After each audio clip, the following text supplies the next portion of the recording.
Okay, good. Then I'd like to say good morning. My name is Helen Kirschbaum. I'm here this morning from the Goodwin Holocaust Museum and Education Center, and we're very proud to be partnering with Sterling High School, the New Jersey Commission on Holocaust Education, and Magpie. And I'd like to remind you that Magpie is recording today's program. With me this morning are 3 World War II veterans who we'd like to thank for joining us today in commemoration of Memorial Day. To my right is Mr. Ernest Kaufman, Mr. Tony Marone, and to my left is Mr. Arthur Seltzer, and they will all be taking the opportunity to speak to you in just one moment. But I'd first like to have all the schools introduce yourselves, tell us who's in the classroom with you, and where your school is located. So Centerville, would you like to start us off? We're 8th grade students from Centerville Middle School in Hempfield School District, and we're here because we studied the diary of Anne Frank and various aspects of discrimination related to the Holocaust. And where is Centerville located? Pennsylvania, Lancaster. Near Lancaster, Pennsylvania. Well, thank you for joining us. Egg Harbor Township, can you introduce yourselves, please? Sure. Egg Harbor Township High School, about 9.5 miles outside of beautiful Atlantic City. We're here with U.S. History 2 and Holocaust classes. Nice to see you guys. Nice to see you too. Thanks for joining us. Penwood Middle School, can you introduce yourselves, please? Yes, hi. We are Penwood Middle School in Yardley, Pennsylvania, which is northeast of Philadelphia, Bucks County. We are an 8th grade class who has just finished reading the diary of Anne Frank. Okay, very good. Thank you. And Londonderry High School, if you could introduce yourself, please. We're the Londonderry High School from New Hampshire. Louder? We are the Honors English students, and we've been doing a Holocaust unit. Say where we're located. What? Where you're located. New Hampshire. Londonderry.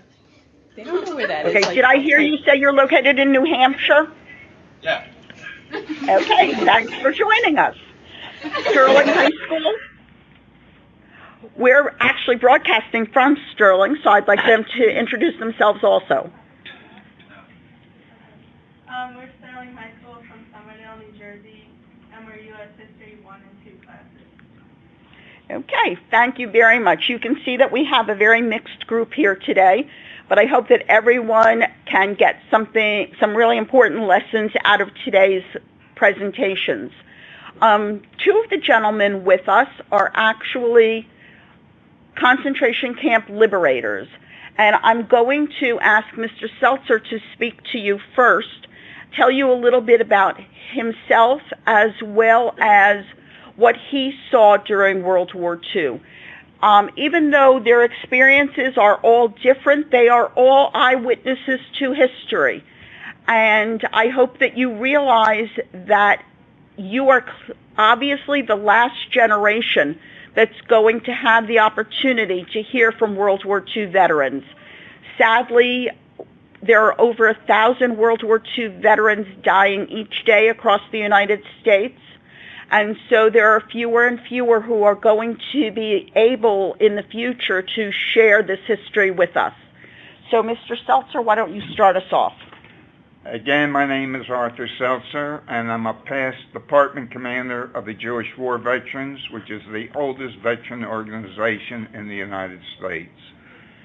Again, I was drafted into the Army in 1943 after finishing 1 year at the University of Pittsburgh. Took my basic training with the 99th Infantry Division in Camp Van Dorn, Mississippi. Went overseas in March of 44 and was in England. And in England there's an island called the Island of Wight, and we were sending messages hoping that the Germans would pick up these messages that the invasion was not going to be Omaha Beach, but was going to be Calais, France, which is further up the coast. Again, I landed on Omaha Beach on D-Day in the second wave, and again, as much as we hoped they would not move most of the troops up there, but it didn't happen. Again, after getting off the beach, we got off the beach about 5 o'clock that day because it was pretty rough. From there we met. Our first combat again was St. Lo. St. Lo is in France, and the town was leveled to the ground, and also it was the first time that our own planes had dropped bombs by accident on some of the men from the 30th Infantry Division that killed about 36 soldiers. After that, we went up and we were in the Battle of the Bulge, which took place we were in the Ardennes forest. They're showing a dollar bill right now. Before we went over the side of the ship into our landing crafts, the gentleman in charge of the landing craft that I was in, there's 36 of us, asked if I would like to sign a dollar bill. I was attached to the 29th Infantry for communication purposes only. The unit that I served with was the 4th Armored Signal Battalion, which were all specialists. That dollar bill has 36 names on it, and at the end of the day, in our landing craft, there was only 2 of that survived. The gentleman who asked me to sign the dollar bill plus myself. As I said before, we then, after St. Lo, we came to the Battle of the Bulge, and the Battle of the Bulge, we were in the Ardennes forest, and the 101st Airborne was surrounded, and you may remember in some of the movies in Band of Brothers, they asked the commander of the 101st Airborne to sign a surrender paper, and he sent it back with the words nuts. And again, he did not surrender because we were able to come and help him out.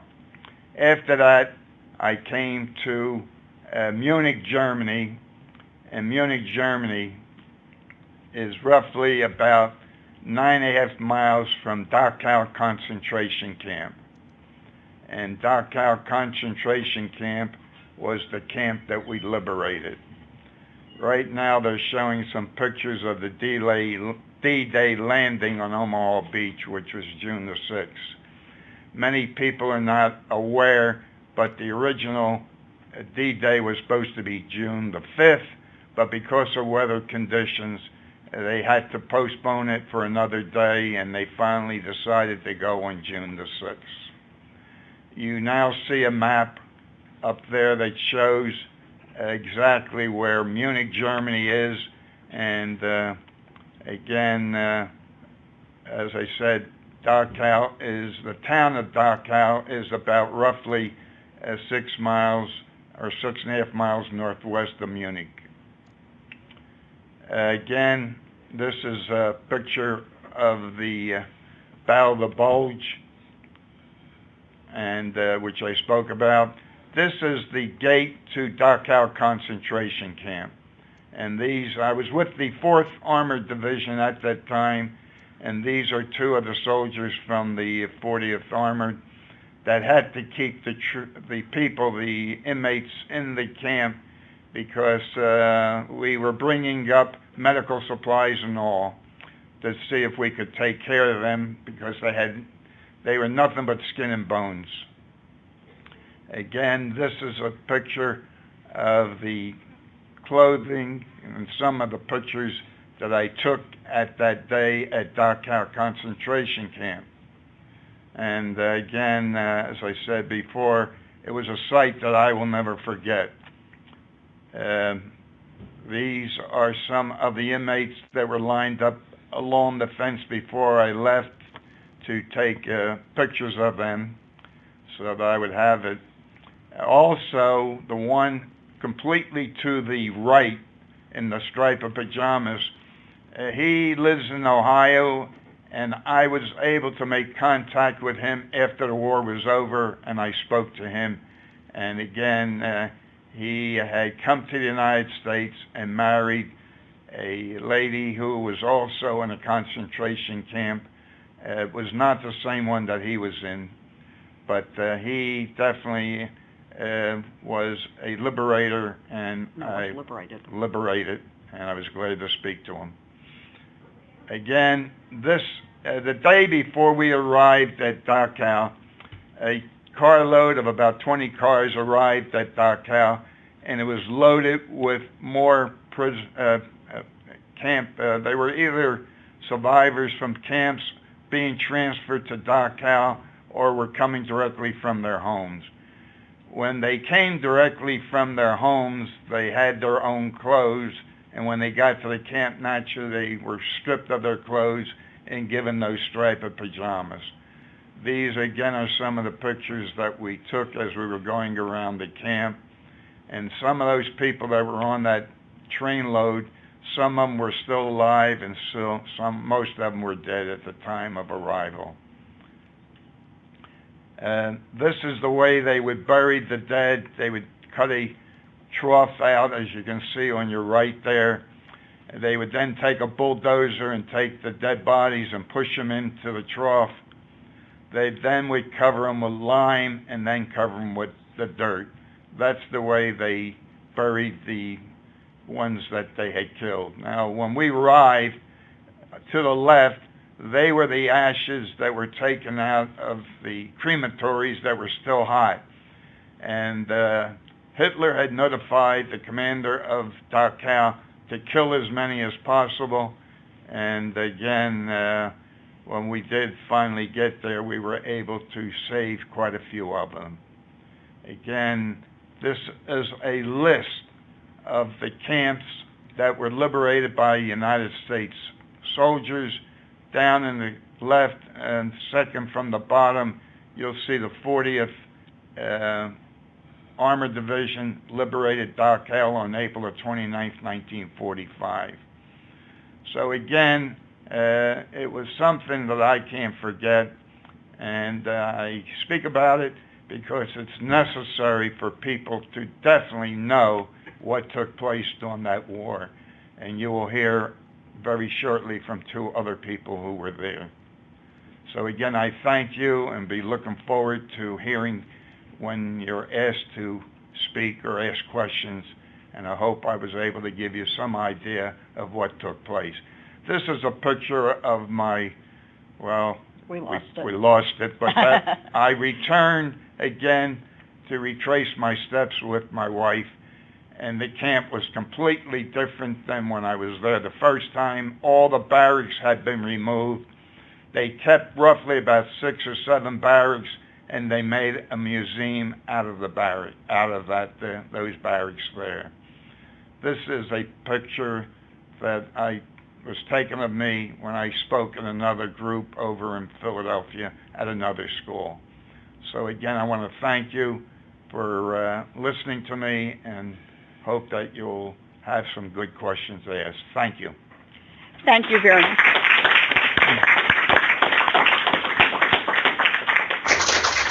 Thank you very much, Mr. Seltzer. And I think we're going to ask that you hold all questions until after each of the speakers has finished speaking, and then we will take questions from all the schools for any of the speakers who you hear this morning. So if you happen to have paper in front of you, feel free to write down anything that you need to remember to ask Mr. Seltzer. Next, I'm going to ask Mr. Kaufman to speak to you. His story is different than Mr. Seltzer's because he did not liberate a concentration camp, but he too was in the United States Army during World War II and is going to share his experiences with you. Good morning, everybody. I'm Ernest Kaufman. I grew up in a small town in Western Germany where my family had been living for more than 300 years. As a matter of fact, during World War I, my father was a master sergeant in the German army fighting the Americans. He ended up the war being decorated with the Iron Cross, and in spite of all this, in 1942 he was murdered, as were a lot of members of my family. I grew up in very comfortable circumstances until 1933 when Hitler came to power. After that, things changed drastically. I went to a gymnasium hoping to someday become a veterinarian. And in 1935, I'm skipping a lot of time here because we're time constrained. In 1935, I was told that no Jews are permitted to continue schooling in institutes of higher learning anymore, and I was kicked out of school at age 15. That is for 1935, so it'll tell you how old I am and why we are telling our story still today and as long as we're able to. Anyhow, I got out of school, and then the question was, well, what do you do? Well, my father's suggestion was, since eventually there is no life for you in Germany, it might be good to learn a trade with which you can make a living even if you don't speak the language in another country. I did mechanical work, and had training for about 2 years or so with a Jewish company that was still in business. They were Aryanized, quote unquote, which means all the Jews were dismissed, as was I. And then I went home, and I was lucky enough to be able to find a family friend, a Christian family friend, not far away from where I lived, but where nobody knew I was Jewish, where I was able to continue my mechanical training. This was all good and well until on the 10th of November 1938, I got a frantic phone call from my sister. Go home immediately, all the synagogues are burning. Well, I got on my bike about 15 miles away from home, and the minute I got home, our local policeman, we had a one-man police force in town, he showed up and he said he had orders from higher up to arrest every Jewish male between the ages of 16 and 65, quote unquote, to save them from the enraged German populace because a German consular official had been killed in Paris by a young Polish Jew. That was a pretense. To make a long story short, our policeman, who was a good friend of ours and a neighbor, in fact his oldest son and I were schoolmates, he said to my father, look, I know you're not 65 years old yet, and I just forget that you're here, but Ernest, you got to go along. I went with him, ended up in the local jail where I spent about 2 days, and then a bus came that picked me up, took me to the district capital, and there we were joined with a number of other people that had also been arrested, ended up at Gestapo headquarters at Aachen, which was the district capital. A train was waiting for us, and we were herded into it, always guarded by armed either stormtroopers or SS men who wore black uniforms, and into a train, and off it took. We had no idea where we were going to go until we found out we were basically at the railroad station at Weimar, which is very close to Buchenwald concentration camp. Chased off the train by SS guards who used their rifle butts to hurry everybody along, and don't forget, there are a lot of these people were 65 years old, a lot of them even older, even though the orders were to arrest only those up to 65. And buses or trucks took us to the camp.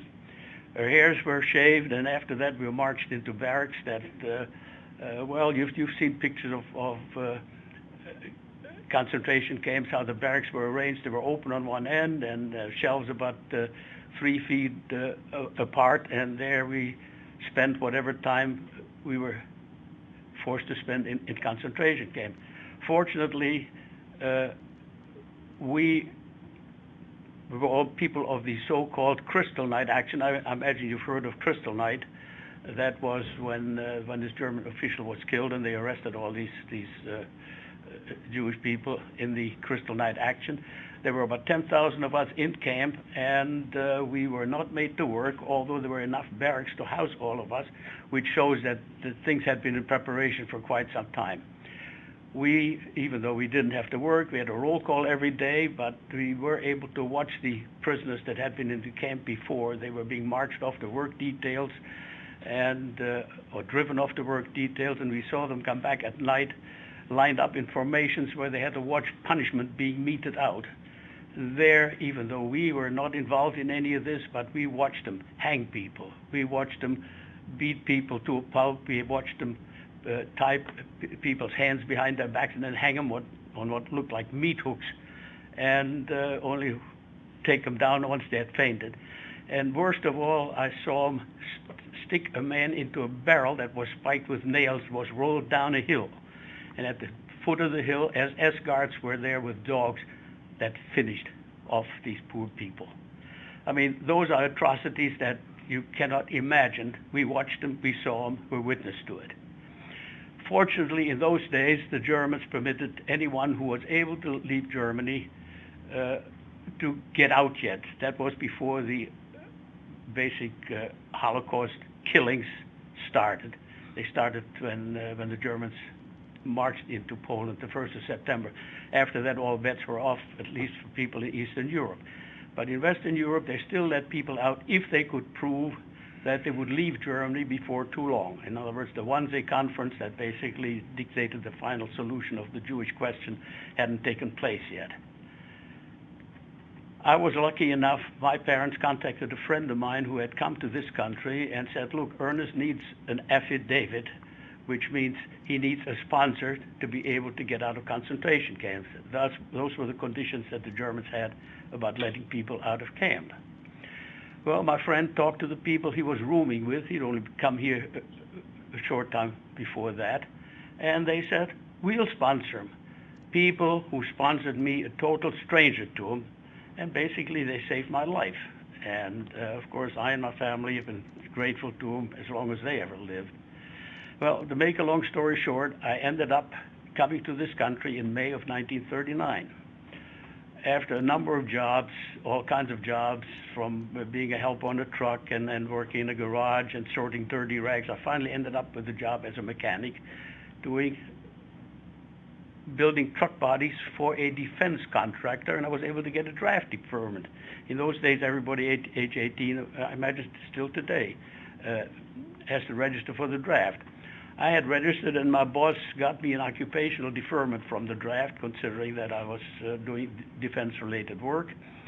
And I was lucky to do that and happy to do that, because as soon as I had left Germany, all Jews had their assets confiscated and blocked. And anybody who had left Germany after that time would have had to pay for any passage out of Germany with foreign currency. My parents were still permitted to pay for mine with our own funds. Anyhow, I came over here, did mechanical work for a number of years, and along came Pearl Harbor.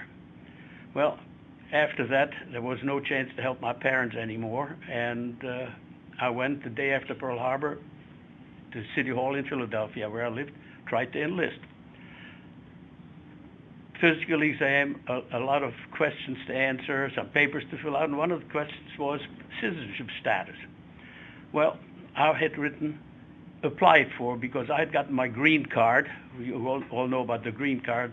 We talk about that today with a lot of the illegal immigrants and so on. I had gotten my green card right after my arrival in this country, and figured, okay, I want to get even with the Germans, but that comes first.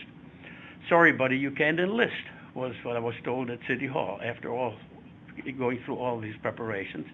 I said, well, what can I do to get into the service? Well, you can go to the draft board and tell them to cancel your deferment. I went to the draft board, told them to cancel my deferment, and 3 weeks later I was in uniform at Fort Meade in Maryland. Well, then basic training at Camp Wheeler outside of Macon in Georgia. After basic training was over and a bunch of IQ tests, I was told, go to post headquarters. They want you to apply to go to Officer Candidate School, OCS.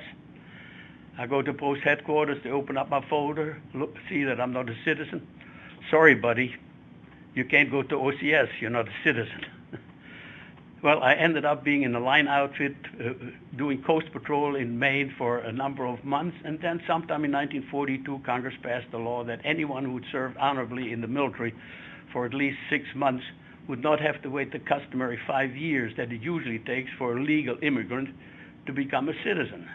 Well, my 6 months were up in September, and in October 42, I was naturalized in Boston. And 4 weeks later, I was at Fort Benning in Georgia in Officer Candidate School. 3 months later, I graduated as a second lieutenant infantry as a 90-day wonder, as they used to call us, the regular Army people. Of course, they looked down on the graduates of the candidate schools. But my military service began, and then I trained recruits for a while at Fort McClellan in Alabama, and had orders all of a sudden to go to the West Coast.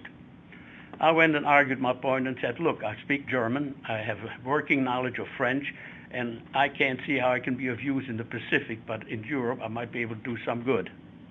Next thing I knew is I got my orders changed. I was at Camp Ritchie in Maryland, and which has an intelligence training school. There, a quick course in military intelligence. I don't want to go into detail. I became one of the Ritchie boys. There's a film in existence that talks about them, by the way. And I ended up going to Europe as second in command of an interrogation team for prisoners of war. In England, we practiced on some German prisoners that were in stockades over there that had been captured in North Africa. And of course, these guys knew exactly what they were telling us. They had no information to give us anymore that would have been of any use for us. But they knew how to handle us, and they always were glad that when they strung us along, that they ended up with a couple of cigarettes or something like that, which otherwise they wouldn't have had. Anyhow, the war broke out, and at the time, the commanding officer of the 113th Mechanized Cavalry, in those days we had a mechanized cavalry unit that basically didn't have horses anymore, but we had light tanks and armored cars and so on, and basically functions of that unit were either reconnoitering in front of infantry units or protecting flanks. I, with half of my team, was assigned to that unit and spent the entire wartime with them. And we were lucky enough to capture a number of prisoners during that time, and of course I was able to interrogate them, and we were able to use that information quite profitably. After the Siegfried Line had been breached, our units had captured the town of Aachen, which is on the border between Germany and Belgium and Holland, basically. And since I'd grown up in that area, I was a little familiar with it. I thought the Germans had built some dams on a river there in the early 1930s and hastened it, and I couldn't see why, because there were some other dams on that river. And anyhow, I thought there might be some military significance to them. I went and found the water administration building in the town, and with a couple of men, we found a safe that we blew open, and in it we found documents that had a German army study that shows what would happen if those dams were blown, how many billions of gallons of water would cascade downriver, how large an area would be inundated, how long it would be impassable and whatnot. And it so happened that, it so happens that 12th Army Group had planned an attack to the Rhine River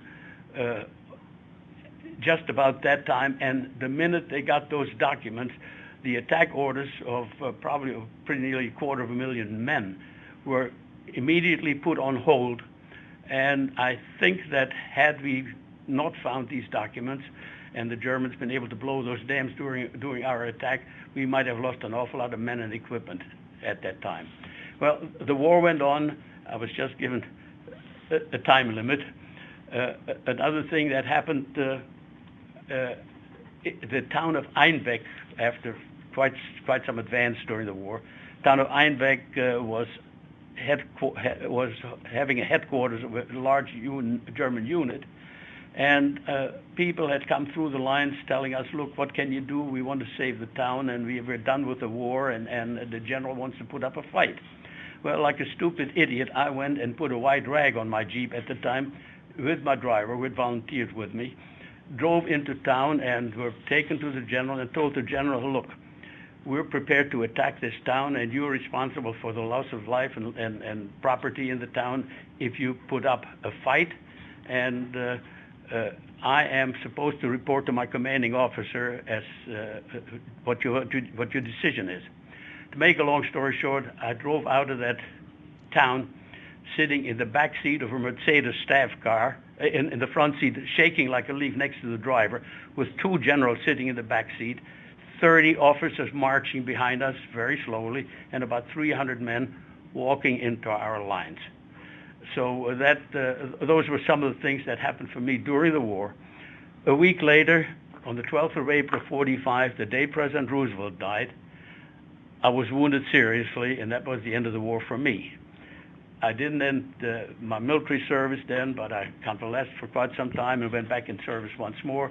Spent 2 years in Germany at that time in charge of the document center of the European Command Intelligence Center, where we again interrogated a lot of Germans, this time about the Russians, with whom we basically parted friendship. And, well, after 2 years I came home. That was pretty much the end of my military career. And I think I better stop right there.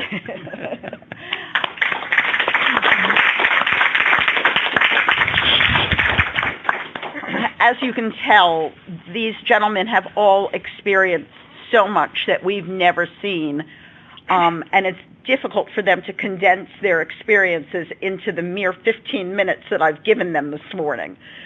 So hopefully you will learn a little bit more about them and what they saw as we get to the question and answer session. But I'd now like to ask Mr. Marone to speak to you. And as Mr. Kaufman said, he was in Buchenwald as a prisoner.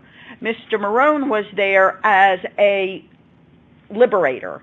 And so their experiences were very different, but I think it will be good that you'll now have the opportunity to see some photographs of the concentration camp where Mr. Kaufman actually had been.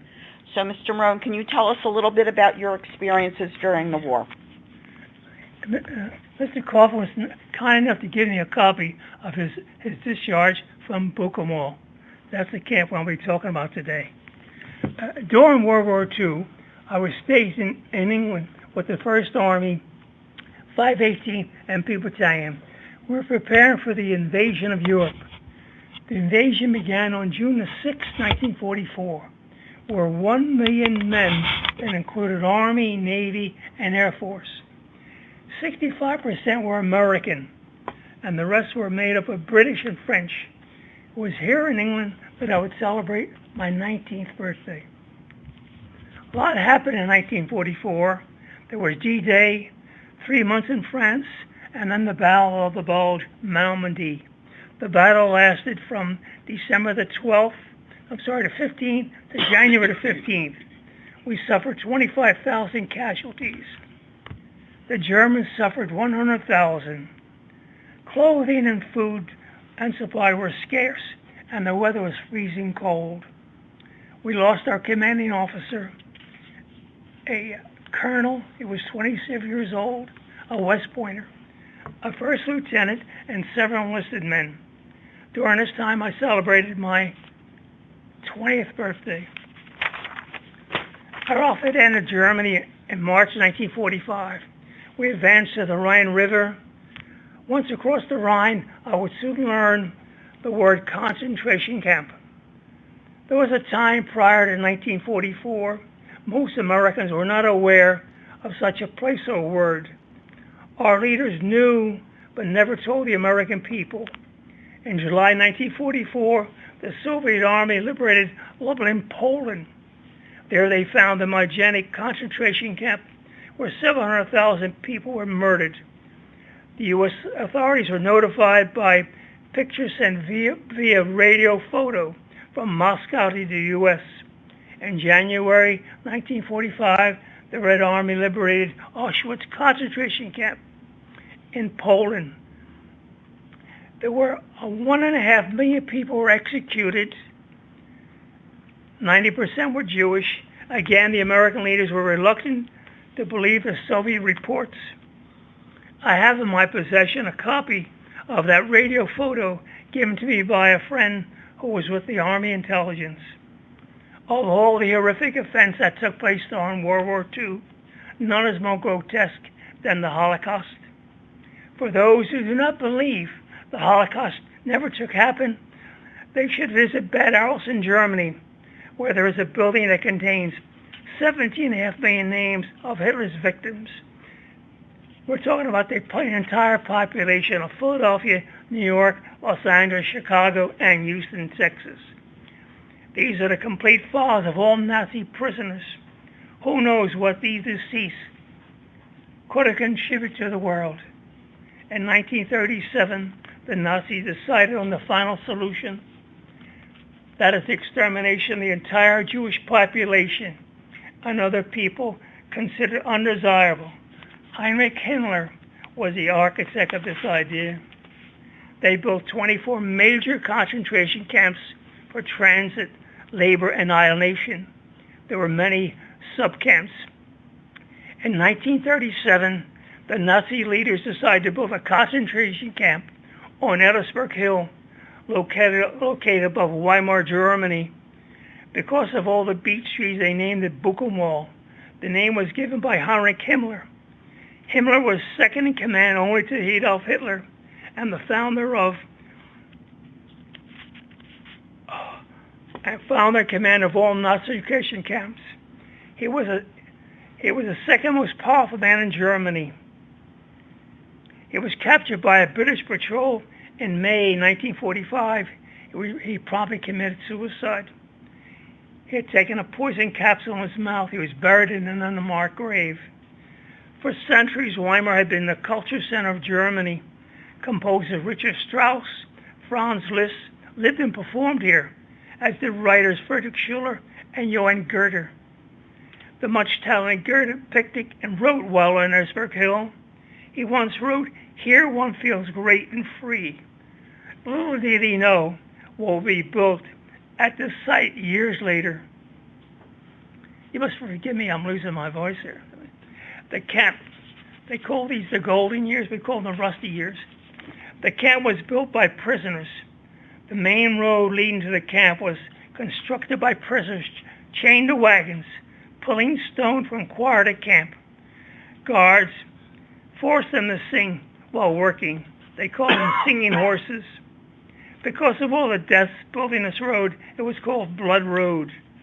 Guards would tell the prisoner, "You came through the gates, you leave through the chimney." There was a sign on the main gate that read in French, "Jardin de sang." You get what you deserve. In English it meant everyone gets what he deserves. Well, you think about that. They didn't deserve what they got, but think about it yourself as you get older. Whatever you do, you'll find out later on you deserve whichever you did. And then, the Jews were subjected to extraordinary cruel treatment, working 15 hours a day at the infamous Birkenwald quarry and local armament factories. The first commandant of Buchenwald was SS officer Karl Otto Kosch and his wife Ilse. Famous for their murderous qualities, Ilse was a collector of lampshades, gloves, and bookmarkers made from prisoner skins. She especially wanted the tattoo number shown in each item. Officer Kosch was a thief, a gambler, and a drunk. He was arrested by the German High Command and convicted and executed. Ilse Kosch was arrested in 1945 by we Americans, sentenced to life in prison, where she later committed suicide. She was the only woman brought before the American Military Tribunal in Dachau.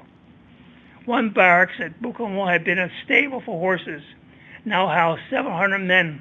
There were 3 or 4 prisoners to a bunk of 3 tiers high. Because of the overcrowding, some slept in tents. The prison was made up of Russians, Poles, Czechs, and Germans. The Nazis interred any gay or gypsy. The inmates died from beating, starvation, lethal injection, experiments, hangings, and shootings.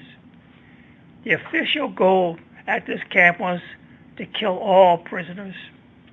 No words can describe the horrors committed to these people whose only crime was their political or religious beliefs. There was a group called the Lucky 168. They were Allied airmen. They were American, Canadian, Australian, and New Zealanders. They were held in Buchenwald for several months, and they witnessed the atrocities committed by the Nazis. 3 of these men were killed by the Nazis. They were eventually transferred to a POW camp. On April the 10th, the Germans told all prisoners were being evacuated at once, and they were planning to destroy the entire camp. I would guess they heard the Americans were coming. The inmates had eaten for 6 days, except for grass, eating grass, and potato peelings. On April 11th, the resistance movement decided to act. Armed with rifles and grenades, they attacked the guards. Many Germans were killed. The remaining SS fled, and the resistance took charge of running the camp. At 6 p.m. that evening, the first American tank appeared at the gates of Buchenwald. This was 183rd Combat Engineers, an all-black outfit. We were ordered to go to this camp outside of Weimar. We assumed it was a prisoner of war camp. We entered Buchenwald on April the 12th, 1945. I had no inclination at what to expect. The smell was horrendous. My stomach was queasy. There were hundreds of bodies stacked up like lumber. It was an unbelievable sight. I shall never forget it. I had seen death before, but nothing like this. This was a murder factory. They were cremating 400 bodies a day. The Germans had killed 51,000 at this camp. We're talking about the population of Collingswood, Voorhees, and Audubon. Our unit was ordered to escort, guard, interrogate any German prisoners, and also advise 1st Army Headquarters of conditions. We desperately needed medical supplies, food supplies, and clothing. The inmates were glad to see us. They were in a dazed state, some too weak to get out of the bunks.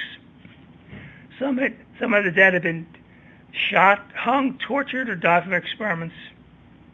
This was mass murder. We were ordered to round up all civilians within a 10 or 12 mile radius. One woman smiled, and our captain said, "Take her through again." We had the Germans bury the dead. Denial of the Holocaust has hardly been limited to the Buchenwald neighbors.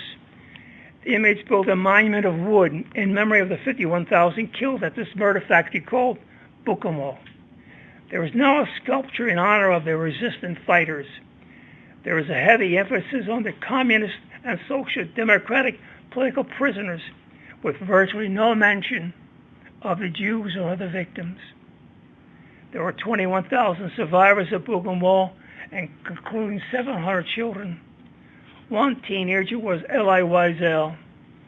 Mr. Wiesel survived concentration camps at Auschwitz, Borno, Gleiwig, and Buchenwald. His father died before we arrived at the camp. Upon leaving Buchenwald, he was shipped to Paris. Mr. Wiesel spent a few years at a French orphanage. In 1948, began to study in Paris at the Sorbonne, and later became a journalist for a French newspaper. He authored 36 works dealing with Judaism and the Holocaust. In 1985, he received a Congressional Gold Medal. In 1936, the Nobel Peace Prize. He received the Gold Medal. One book he wrote was titled "The Night." Chronicling his time at 4 concentration camps, he is my hero not only for what he's endured and what he's become. For the past 13 years, I've been speaking to schools, civic groups, and any organization that wants to hear my story. I would always mention, I'd like to meet Mr. Wiesel someday. Widener University learned of this, inviting me to hear him speak at the Kimmel Center. He and I met after his talk. It was one of the greatest moments of my life. I told him I waited 61 years to meet him. Germany surrendered on May the 8th. We then prepared to go to the Pacific, as the war was still on in the Pacific. The atomic bomb was dropped on Japan, and they surrendered on August the 15th, 1945. I celebrated my 21st birthday in Germany. I was awarded a Silver Star. After 8 months in Germany, this guy finally returned to the good old USA. I was discharged on Christmas Eve, safe and sound, with all my body parts.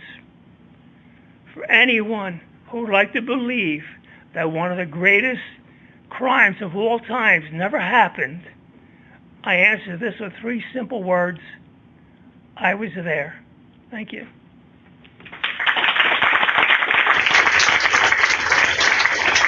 Thank you. We're going to very quickly show you some of the pictures of Buchenwald that Mr. Marone brought with him, and then we're going to go to Q&A from the schools, I think.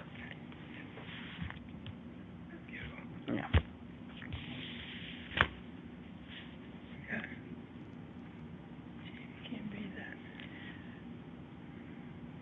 So I think we're going to just go through them because it's difficult for Mr. Marone to see them, and I think you can see them. They all have explanations with them. That's the entrance. There's the gate with the famous saying, Shadam Dasang. There he is. Heinrich Himmler. Yes. That's Otto Kosch. He signed my discharge paper, yeah. They're registered to go to the camp, and believe it or not, they had computers. They had a type of a computer. The Germans kept perfect records. How do you know they had some? They kept the records of everything.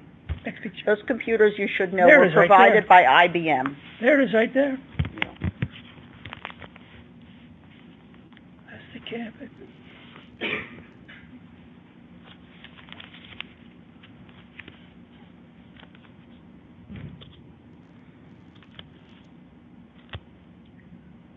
Lizelle's on the top shelf there. I put an arrow to it.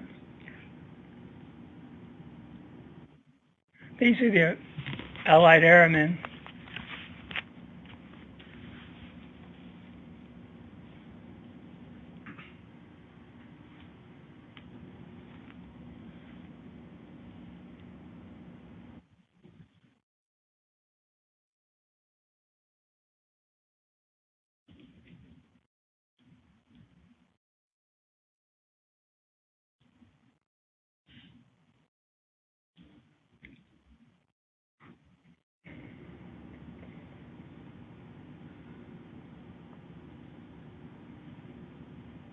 Is there any bags where he slept? Yeah. Yep. Mr. Marone, I don't know if you just heard him, said, remember, these are the barracks that Mr. Kaufman actually slept in. Yeah. That's where they hung them. And in the far corner, you'll see a group there. What they're doing is they're kicking, the prisoners are kicking a dead German officer. They're kicking him out of frustration.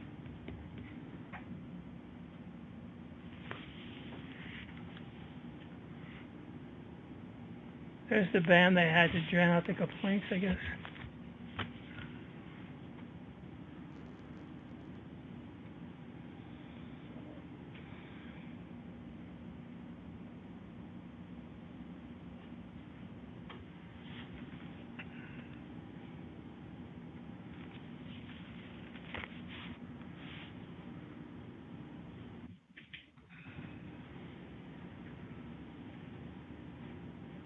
That was Mr. Marone when he finally met Elie Wiesel. And that's it. So we'd like to give you the opportunity to ask some questions, and any or all of our panelists would be happy to answer your questions. So Centerville, we're going to start with you. Mr. Maroon, what was it? When you learned you were going into a camp, what was going through your head at that time? Okay. Well, as I said, I didn't know it was going to be a concentration camp. We thought it was going to be American prisoners or a political prison, not a concentration. We never heard of a concentration camp. We didn't know. Then we started getting the smell as we approached it, and then I'll never forget it. Never forget it. Egg Harbor Township, do you have a question for any of our speakers? Yes, we do. I'm sure. I have a question for both of the liberators. Did you have any idea what to expect when you were going in to liberate the camps, and do you think you were prepared? Okay, I'm sorry. The question was, did they have any idea what to expect when they were going into the camps? And did they feel prepared for what they saw? Am I correct? Okay. So I think pretty much Mr. Marone just answered that and said that he really did not know that he was entering a concentration camp. So, Mr. Seltzer? As stated before, we were not aware of any concentration camps. The only camps we were aware of were prisoner of war camps. So again, when we first saw in the distance this camp, we thought it was a prisoner of war camp until we got closer. And that was our first inkling of concentration camps. Naturally, Eisenhower and some of the higher up officers, they were aware, but we were not. So again, it was something that was the biggest surprise of our life when we saw this. Thank you. Penwood Middle School would like to give you a turn to ask a question. Have you kept in touch with anyone you liberated? Have they kept in touch with anyone that they liberated? The only person ever that was Mr. Wiesel. Right. And I was very fortunate. I have been able to locate close to 5 people that I liberated, and the last one I located was a gentleman down in Florida, and I have been spoken to him quite a few times. And when I went back to retrace my steps with my wife, and I went to the camp, I took a picture of the barracks that he was in, which I carry with me now. I'm sorry I can't show it to you, but he was in barracks 4, and naturally when the barracks were removed, they now have a brick there with the number of the camp, the barracks number on there, and I took that picture and send it back to the gentleman in Florida. Thank you. Londonderry, it's your turn for a question. Yes, I have a question. This is for any of the veterans to answer. Do you hold anything against some of the people in our country who knew about the concentration camps but chose not to say anything to any of the soldiers? Okay, so the question is, do you hold anything against the American government and politicians who knew what was going on and didn't do anything about it? Ernest, why don't you start us off? Well, this country saved my life, so there's very little that I can say that would criticize what went on in those days. And of course, I also wasn't familiar with what was going on at the time. There's been a lot of talk that Roosevelt could have done more had he tried to save some of the people. And the question was, why didn't they bomb some of the railroad tracks and stations that led to some of these extermination camps? And it wasn't done, and supposedly it wasn't done because the war effort took precedence. Okay. Mr. Marone, how do you feel about how the American government kept secret from the soldiers what was happening? They should have kept that secret. We should have known what was going on over there and what was happening to those people. We should have taken action sooner. We shouldn't have waited like we're doing today. We shouldn't have waited. We should have taken our action. Mr. Seltzer, how do you see it? Well, it's pretty hard, but again, I definitely feel that we should have been aware of these concentration camps and not come upon them like we did. Thank you. Sterling High School, does anyone have a question for us? Go ahead.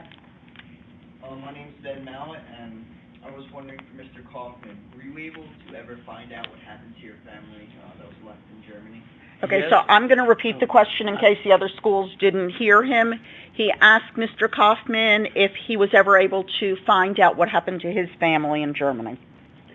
Yes, I know, and there are records that show that my parents were deported from my hometown into a place in Poland, and eventually they were murdered in a death camp called Belzec, B-L-Z-E-Z, in which more than 500,000 people were killed within a 9 months period. Thank you. Centerville Middle School, we're back to you. This question is for Mr. Schultzer. You got to speak louder than that. This question is for Mr. Schultzer. How long did it take you to liberate the concentration camp? Okay, how long did it take you to liberate the concentration camp? Well, when we came to the camp the first day, we walked in, and actually the prisoners were not aware that they were liberated. And in my half-track, I carried American flags, and we had some of our soldiers with me grab these flags and take them out and give them to the people who were there, and I think that's when they finally realized that they were liberated. So I can't put any actual time on it because it happened so fast and quickly that it was just one of those things. So there was no resistance from German soldiers at that point? Well, there was no resistance because, again, as we were coming up on the camp, we could see, I guess all prisoner of war camps were, concentration camps were run by the SS troops. And we saw them running across the field carrying white papers, and actually it must have been information about the prisoners. And when we got to the camp, there was only 6 SS troopers left with 2 police dogs there. So again, the amount of time, it just happened so quickly that it seemed like a couple minutes as far as I was concerned, but I'm sure it was more than a couple minutes. Thank you. Mr. Marone, was your experience the same? The guards left and your unit just pretty much walked in? Yeah, the prisoners, they uprose against the Germans. You wonder why these other camps wouldn't have done the same thing. Egg Harbor Township, would you like another question? Please. Mr. Kaufman, how long were you in the concentration camp? Just a few days short of 30 days, which was 2 months too long. Thank you. Penwood Middle School, we're going to go to you now. Good morning. I have a question for the 2 liberators. Did you ever get a chance to talk to the survivors? And if so, what were the most memorable words or phrases? Were you able to speak to the people in the concentration camps that you were liberating? And was there anything that you remember them telling you at that point? Well, the ones that I was able to locate after the war was... No, she means at the time of liberation, they're asking. Well, at the time of liberation, again, it was pretty hard for communications with them. Naturally, I was able to talk to a few of them because I was able to speak a little German. And again, they definitely could not believe that they finally were going to be free. And again, it was just an unbelievable situation. And it's pretty hard to explain unless you were really there. And again, as I said, I was 19 when I landed on D-Day, and I was 20 years old when we liberated the camp. And it was something that we were glad to do, but I can't say any more than that. Okay, I'm going to ask you gentlemen to tell us how old you are today. Well, I am at a young age of 89. 89. 2 weeks short of 93. Okay, so you understand how fortunate you are to be able to hear these gentlemen today. Londonderry, we're going to give you the last question. We'd like to start off by thanking all of you for your service in the war. It's green. Anyways, our question is regarding Mr. Kaufman's return to Germany and his motivation for doing so, and whether or not he was afraid after